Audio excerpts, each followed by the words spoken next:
말씀 나누겠습니다. 우리 옛말에 희작이 반이라고 합니다.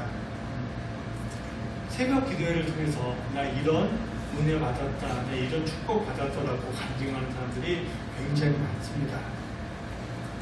원래 우리 스태프들이 이 기적의 주인공이 되셨으면 좋겠습니다. 다른 사람들 은혜 받았다는 말을 들으면서 부럽다고만 느끼지 마시고 내가 한번 기적의 주인공이 되어보시기 바랍니다. 새벽 기도회를 통해서 3개월밖에 못 산다고 하는 의사 진단을 받은 후 6년을 더 살고 가족을 다 구원시킨 후 하늘나라로 간 아내를 둔 한 남자 시사님의 이야기입니다. 자기는 우리나라에 있는 산이라는 산은 다 다녀보았답니다. 예수 믿기 전 자기에게는 두 가지의 즐거움이 있었답니다. 첫 번째, 산을 등산하는 즐거움. 두 번째는 산을 등산하고 내려오는 함께 등산한 친구들과 하산주하는 즐거움. 한라산을 등반하고 난 후에는 한라산의 매력에 푹 빠져서 일주일에 한 번은 한라산에 올라가려고 아예 제주도로 이사까지 왔답니다. 제주도 이사 와서 살던 중 아내가 몸이 아프다고 해서 병원에 검사를 했는데 검사 결과 유방암 말기라는 진단을 받았습니다. 의사 말이 치료가 불가능하다. 앞으로 3개월밖에 못 산다. 그러니 아내의 마음을 편하게 해주라. 아내분도 이때까지 교회는 다니긴 했지만 주일 예배만 겨우 나가는 그런 신앙인이었답니다. 그런데 3개월밖에 못 산다고 하는 의사 진단을 받은 후 어차피 죽을 거라면 죽을 때 죽더라도 기도하다 죽겠다 다짐을 하고 그날부터 주일 예배는 물론이고 새벽 예배도 하루도 빠지지 않고 나왔답니다. 그렇게 3개월이 지났습니다. 의사 진단이 3개월밖에 못 산다고 했는데 3개월이 지나도 죽지 않았습니다. 그래서 의사가 오진한 게 아닐까 병원에 가서 다시 검사를 맡았습니다. 검사 결과 의사가 놀라운 이야기를 합니다. 지금도 유방암 사기 상태가 맞습니다. 말기 상태가 맞습니다. 이 상태라면 아내분이 죽어도 벌써 죽어야 하는데 왜 죽지 않고 살아있는지 의사인 저로서도 이해가 되지 않습니다. 이것은 의학적으로 설명이 안 됩니다. 그런데 더 놀라운 것은 유방암 사기 진단을 받은 그 상태로 6년을 더 살았다는 겁니다. 6년을 더 살면서 남편도 예수님께 인도하고 아들 2명도 다 예수님께 인도했습니다. 그리고 하나님의 부르심을 받고 천국으로 갔습니다. 남편분이 아내의 장례식을 마치고 장례식에 참여한 모든 분들에게 이런 감사 인사를 했습니다. 예수를 알기 전 저는 산에 오르는 것이 저의 삶의 즐거움이었습니다. 산에서 내려온 후 함께 산에 올라간 친구들과 하산주 한잔하는 것이 저에게는 또 하나의 삶의 즐거움이었습니다. 그러나 지금은 예수 믿는 즐거움으로 삽니다. 하나님은 분명히 살아계십니다. 하나님이 살아계시다는 것은 제 아내가 바로 그 증거입니다. 3개월밖에 못 산다고 했던 그 사람이 6년을 더 살았습니다. 저와 제 아들 둘을 예수님에게로 인도하고 하나님 나라로 갔습니다. 이제 저와 제 아들은 하나님 나라에서 다시 만난 아내와 엄마를 가슴에 품고 예수님 안에서 살아갈 겁니다. 예수님 때문에 다시 살았다고 하는 이 간증, 다른 사람들에게만 일어나는 간증이 아니라 집사님들 삶 속에서 일어나는 간증이 되어지기를 축복합니다. 사람은 누구나 살아가면서 어려움을 겪지 않기를 소망합니다. 그러나 절대로 이런 일이 일어나지 않습니다. 예수 믿기 때문에 우리의 삶 속에 어떤 어려움도 일어나는 것이 아니라 오히려 너희들이 나를 믿기 때문에 겪어야 되는 고난이 있다고 우리 주님께서 말씀하셨습니다. 요한복음 15장 18절 말씀 보세요. 세상이 너희를 미워하면 너희보다 먼저 나를 미워한 줄 알라. 너희가 세상에 속해 있으면 세상이 자기의 것을 사랑할 것이나 너희는 세상에 속한 자가 아니요 도리어 내가 너희를 세상에서 택하였기 때문에 세상이 너희를 미워하느니라.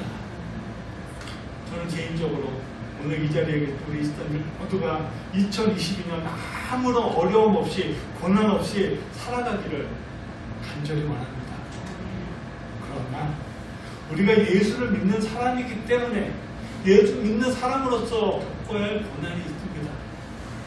그 고난, 예수님 때문에 내가 겪어야 할 고난이 있다면 믿음으로 이기고 나아가시기 바랍니다.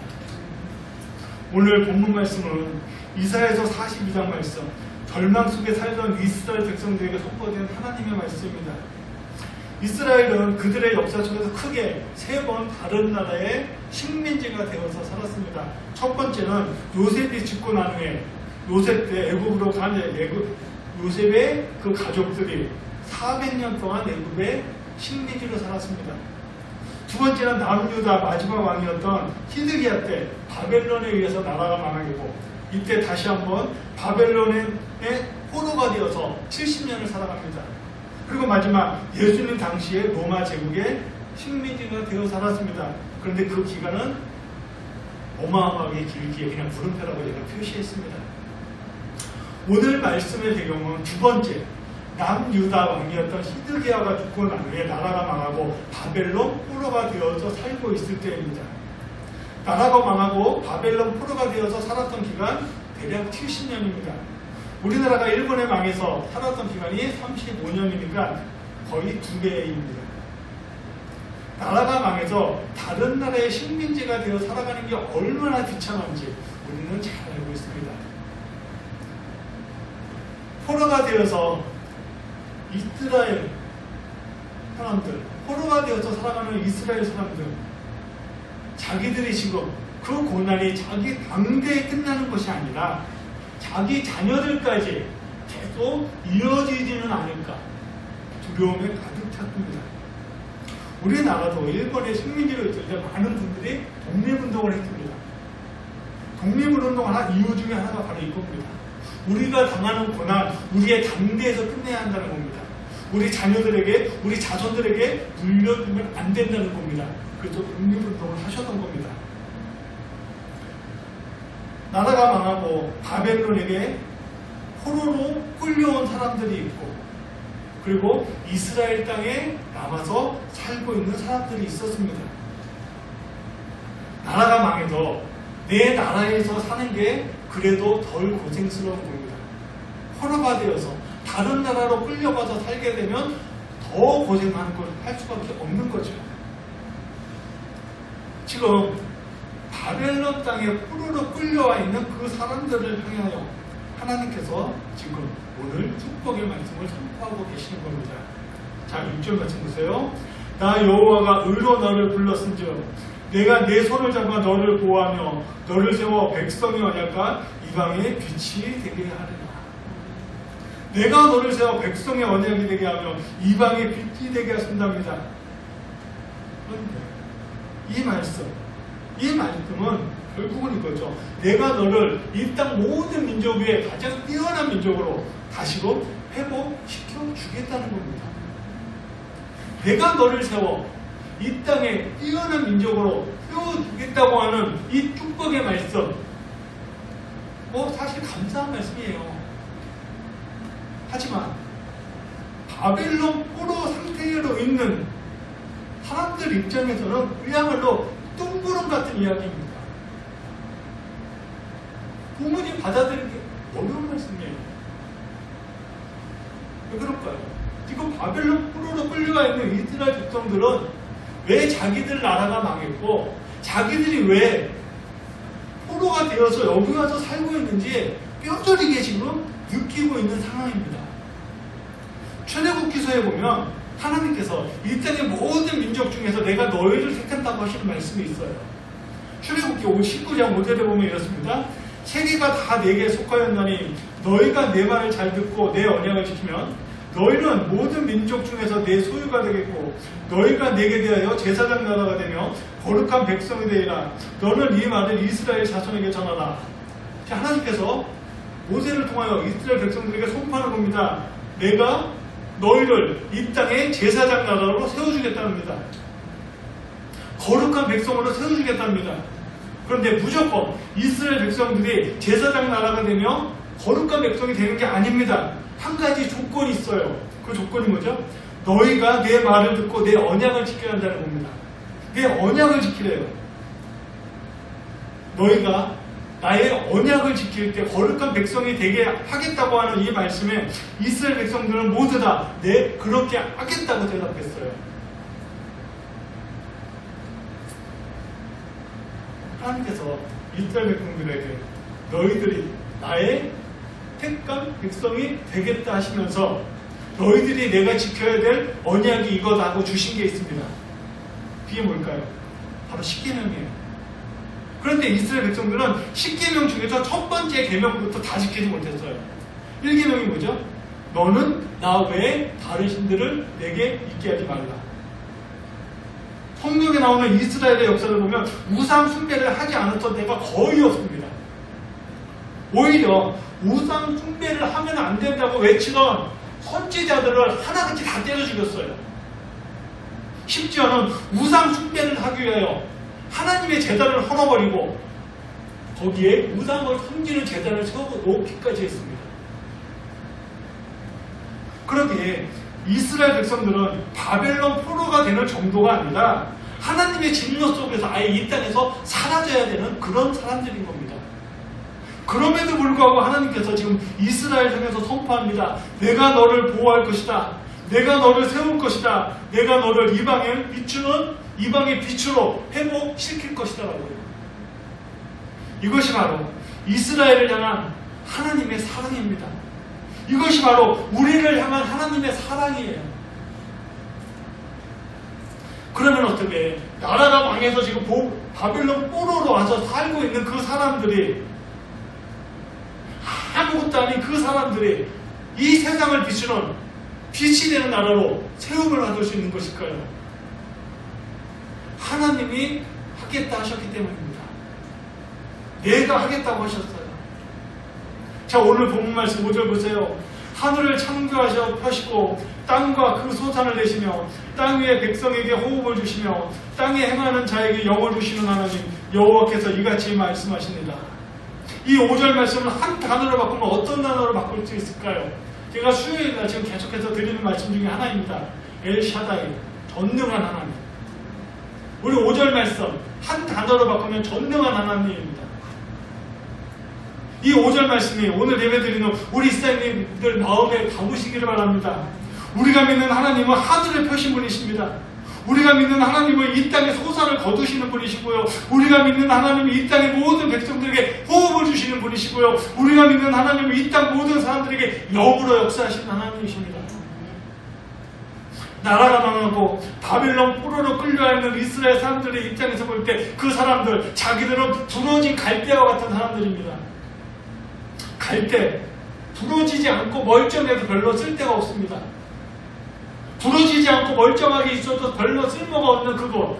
그런데 부러진 갈대라는 더더군다나 쓸데가 없는 것이죠. 그런데 부러져도 아무짝에도 쓸데없는 갈대와 같은 이스라엘을 하나님께서 내가 다시 너를 회복한답니다.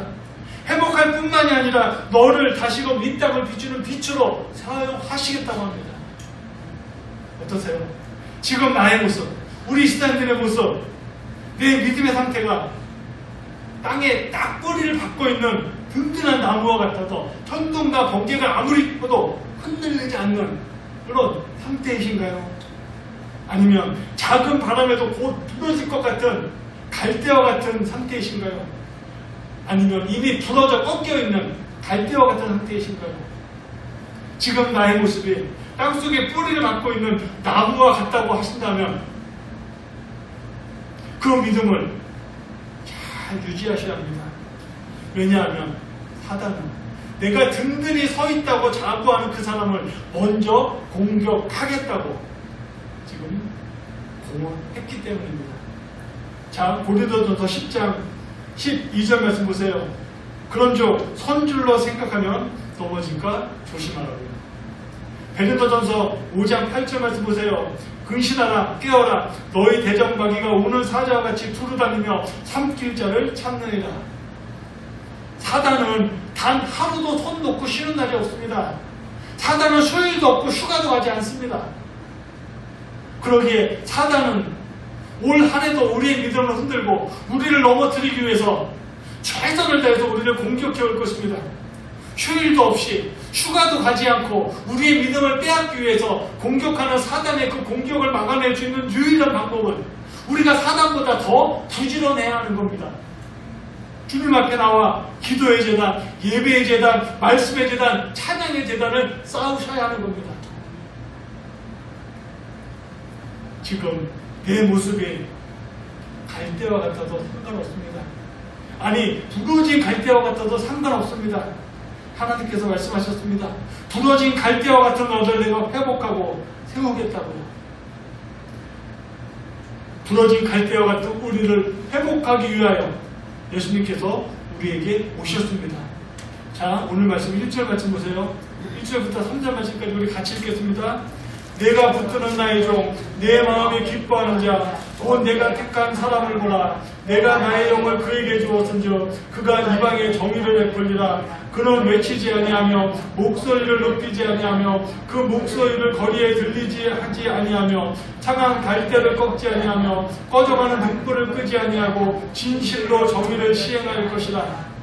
지금 읽은 1절부터 3절까지 말씀은 예수님이 이 땅에 오셔서 우리에게 어떤 일을 할 것인가를 미리 예언해 놓은 말씀입니다. 내가 붙드는 나의 종, 내 마음을 기뻐하는 자가 바로 예수님이세요. 우리 주님이 이 땅에 오셔서 상한 갈대를 꺾지 않으시겠답니다. 꺼져가는 등불을 끄지 않겠답니다. 그리고 정의로 우리를 다스리겠다 하십니다. 이 말씀대로 예수님께서 이 땅에 오셔서 약한 자들, 병든 자들, 우는 자들을 고쳐주시고 회복시켜 주셨습니다. 그리고 지금도 예수님 앞으로 나오는 사람이라면 그 누구라 할지라도 상한 갈대와 같은 그 사람들을 다시금 돌보시고 세우시고 회복시켜 나가고 계십니다. 오늘 말씀의 제목처럼 63세의 나이에 기적처럼 일어나서 이방의 빛의 사명을 감당했던 한 사람이 있습니다. 이 분이 세운 가게는 지금 현재 전 세계 모든 국가에 다 있습니다. 이분이 세운 가게는 우리나라에만 해도 수백 개까지는 모르겠지만 하여튼 수십 개는 넘게 있습니다. 이분이 세운 가게를 통해서 하루에 전 세계에서 벌어들이는 연 매출이 20억 달러입니다. 1억 달러가 우리나라 돈으로 1186억 5천만 원이랍니다. 1억 달러, 우리나라 돈으로 1186억 5천만 원이니까 여기에 곱하기 20 하시는 겁니다. 100억이 아니에요. 연간 벌어들이는 금액이 1100억입니다. 거기에 곱하기 20. 상상이 가세요? 이분은 6살 때 아버지가 돌아가셨습니다. 밑으로 동생이 몇 명 있었답니다. 그래서 장남이었기에 동생들을 돌보기 위해서 학교를 가지 못하고 최종 능력이 초등학교 졸업입니다. 초등학교 졸업하고 돈을 벌기 위해서 동생들을 가르치기 위해서 보험회판원, 철도 건설자, 노동자, 자동차 타이어 수리공, 식당, 주방, 보조, 돈이 있는 일이라면 가리지 않고 다 했습니다. 그러다가 그의 나이 40살이 넘어서 드디어 자기의 이름으로 작은 음식점 하나를 가지게 됩니다. 그러다가 그의 나이 60살이 넘었을 때 나라 전체 경기가 침체되면서 가게 문을 닫았습니다. 20년이 넘게 운영해오던 가게 문을 닫고 실망감 가운데 빠져 병이 생겼고 병원에 입원했습니다. 몸이 아파 병실에 누워있는데 어느 날 아침 병실 문 밖에서 누군가가 찬양하는 소리가 들렸습니다. 짜증이 잔뜩 났습니다. 도대체 아침부터 누가 시끄럽게 찬양하냐고 조용하라고 한마디 하려고 병실 밖을 나갔습니다. 한쪽 다리가 없어서 목발을 짚고 병원 복도를 청소하고 있던 청소부를 보았습니다. 청소부가 부르는 찬양이 이 곡이었답니다. 너 근심 걱정 말아라 주 너를 지키리 주 날개 밑에 거하라 주 너를 지키리 주 너를 지키리 아무 때나 어디서나 주 너를 지키리 늘 지켜 주시리. 목발을 짚고 병원 복도를 찬양을 통솔을 하는데 그 얼굴이 하나더랍니다. 그래서 아니 당신은 목발 짚고 청소하면서 뭐가 좋다고 우리 찬양을 부르는 거예요. 했더니 네, 이 세상은 내가 영원히 살 것이 아니기 때문입니다. 내 집은 저 하늘나라에 있습니다. 그래서 지금 내 환경이 어렵지만 나는 즐겁습니다. 이 말에 정말 하늘나라에 집이 있으면 행복할 수 있는 거예요. 어떻게 하면 하늘나라에 나도 집을 가질 수 있을까요? 네, 예수님을 만나면 됩니다. 예수님 만나면 하늘나라의 집도 가지게 될 뿐 아니라 행복할 수 있습니다. 병원 복도를 청소하다 청소부는 이 남자에게 간단하게 이렇게 복음을 전하고 갔습니다. 병원에서 나온 후 예수님을 만나면 하늘나라의 집도 가지고 행복할 수 있다고 청소부의 말에 가슴에 남았습니다. 그래서 병원을 퇴원하고 교회에 나가기 시작했습니다. 그런데 교회에 나갔지만 병원에서 만났던 그 청소부의 말대로 그렇게 행복하지가 않았습니다. 그래서 하루는 진지하게 하나님께 이렇게 기도했답니다. 하나님, 내 나이 60이 넘었습니다. 이 나이에 내가 무엇을 더 할 수 있겠습니까? 큰 일은 생각하지도 않습니다. 다만 나에게 남은 시간만이라도 행복하게 살다 죽고 싶습니다. 그렇게 기도하는데 자꾸만 닭들이 문 앞에서 왔다 갔다 날아다니더랍니다. 그래서 평소에 가까이 지내던 성도에게 가서 기도하는데 자꾸 눈앞에 닭들이 날아다니면서 기도를 못하겠다고, 집중할 수 없다고, 어떻게 하면 좋겠냐고. 그랬더니 이 성도가 베드로가 예수님 잡히던 날 밤 닭이 3번 울었다는 얘기를 하면서 회개하라. 그래서 이분이 회개를 했답니다. 근데 기도하는데 계속 닭들이 왔다 갔다 날아다니더랍니다. 이때 이건 하나님께서 나에게 주신 지혜다. 그리고 20년 동안 식당을 했기에 음식하는 데는 어느 정도 자신이 있어서 닭 몇 마리를 사서 닭튀김을 해서 주변 사람들에게 나눠줬습니다. 그랬더니 주변 사람들이 맛있다고 해요. 자기가 만든 닭튀김이 맛있다고 하는 소문이 나면서 여기저기서 닭튀김 비법을 배워갔습니다. 이렇게 시작한 닭튀김 장사가 지금 현재 전 세계 국가 1만 개가 넘는 치킨 체인점이 되어 있습니다. 1년에 벌어들이는 수입이 20억 달러가 넘는 세계적인 기업이 되어 있습니다. 이분이 만든 치킨은 지금 이 자리에 계신 우리 시장들이 한 번쯤은 다 먹어본 치킨입니다. 우리가 치킨 하면 딱 떠오르는 인물 하나 있죠. 바로 하얀 수염의 지팡이를 들고 있는 켄터키 프라이드 치킨 창업자인 커넬 할랜드 샌더슨입니다. 켄터키 프라이드 치킨 창업자 이 커넬 할랜드 샌더슨은 63세의 나이에 닭튀김 장사를 시작했습니다. 샌더슨의 최종 학력은 초등학교 졸업이 다입니다. 가정 환경이 어려워서 중학교도 가지 못하고 사회로 나와서 돈을 벌었습니다. 40살까지 돈을 벌었습니다. 그리고 자기 이름으로 조그만 가게를 냈습니다. 그러다가 60살에 그 가게가 망했습니다. 그러다가 60살이 넘어 새로 시작한 닭튀김 장사를 통해서 성공을 거둡니다. 샌더슨 회장은 이렇게 말합니다. 내 나이 60살 때까지 한 사업은 내 힘과 내 지식으로 한 사업입니다. 그러나 60살이 넘어 시작한 사업은 예수님과 함께하고 있는 사업입니다. 또 샌더슨 회장은 이런 유명한 말을 하는 남겼어요. 나는 내 몸이 그냥 녹슬어 없어지는 것을 원하지 않습니다. 나는 내 몸이 다 닳아 없어질 때까지 일하기를 원합니다. 이 말처럼 샌더슨 회장은 정말로 죽는 90살까지 마지막까지 자기 몸을 불태우다가 하늘나라로 갔습니다. 90살 이분이 조금 넘어서 돌아가셨습니다. 60살 넘어서 닭튀김 장사를 시작해서 90살까지 이분이 사업을 하면서 전 세계를 누볐습니다. 1만 개 이상의 켄터키 프라이드 치킨 가게를 세워놓았고 거기서 나오는 새우로 가난한 사람들을 돕고 있고 더 나아가 수많은 교회를 세우고 있고 또 선교사들에게 재정 지원을 하고 있습니다. 샌더슨 회장이 다시 일어섰을 때가 그의 나이 64세입니다. 지금 60대면 결코 많은 나이는 아닙니다. 우리 여기에 계신 우리 쌤들 중에도 이미 60대가 넘으신 분들 많으세요.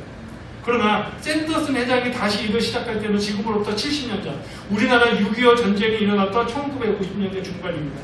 이때 60대는 할아버지입니다. 샌더슨 회장이 63살에 새롭게 일을 시작해서 90살 때까지 왕성하게 일했습니다. 그러면 도대체 무엇이 63세나 된 노인으로부터 다시금 일어서게 하는 기적을 가져오겠을까요? 예수님을 믿는 믿음 때문입니다. 샌더슨 회장이 평생의 마음에 품고 있던 말씀이 이것이었답니다. 10편, 50편, 13, 15절 말씀 한번 읽어보겠습니다. 환난 날에 나를 부르라. 내가 너를 건지리니 내가 너를 영화롭게 하리라. 이 말씀을 가슴에 푸시기 바랍니다. 우리 신터부의 성도님들, 내 나이 60대라서 하나님 일을 할 수 없다고요? 아닙니다. 내 나이가 60대라서 세상을 비추는 빛의 역할을 감당해낼 수 없다고요? 아닙니다. 하나님께서 하시겠다고 하셨습니다. 하나님께서 기도하는 사람에게, 부르짖는 사람에게, 그 사람에게, 하나님의 말씀을 사모하는 사람에게 내가 일을 맡기겠다 하셨습니다. 그 사람으로 하여금 이 세상을 비추는 사명을 감당하는 사람으로 들어 사용하겠다 하셨습니다. 우리 시장님들의 손을 통하여 우리 신터교회가 이 지역사회에서 우뚝 서기를 소망합니다. 우리 시장님들의 손을 통해서 하나님의 나라가 이 지역사회에 세워지기를 소망합니다. 우리 시장님들의 손을 통하여 우리 시장님들의 자녀가 하나님의 축복이 흘러내려가기를 축복합니다. 자, 6절, 7절 말씀 우리 다시 한번 읽겠습니다.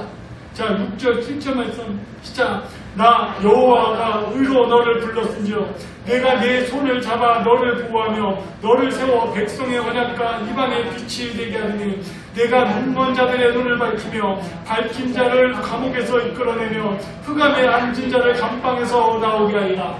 아멘. 이미 부러져 꺾여있는 갈대와 같은 이스라엘을 들어서 하나님께서 지금도 사용하고 계십니다. 63세 나이에 다 망해서 병실에 누워있던 한 노인을 들어서 하나님께서 사용하셨습니다. 금년 이 축복이 우리 사람들 삶 속에 이루어지기를 축복합니다. 예, 우리 찬양하겠습니다.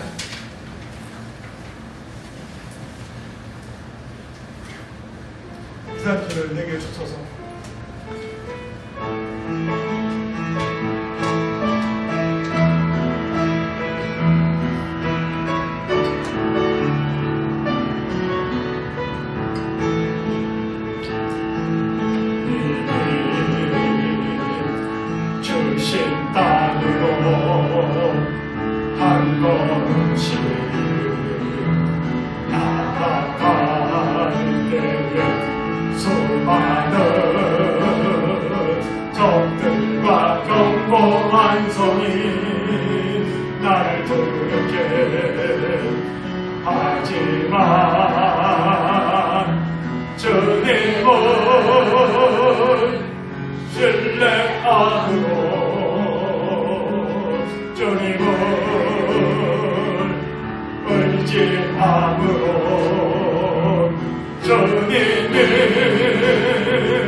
조심은 담대함으로 큰 소리 외치며 나아가네.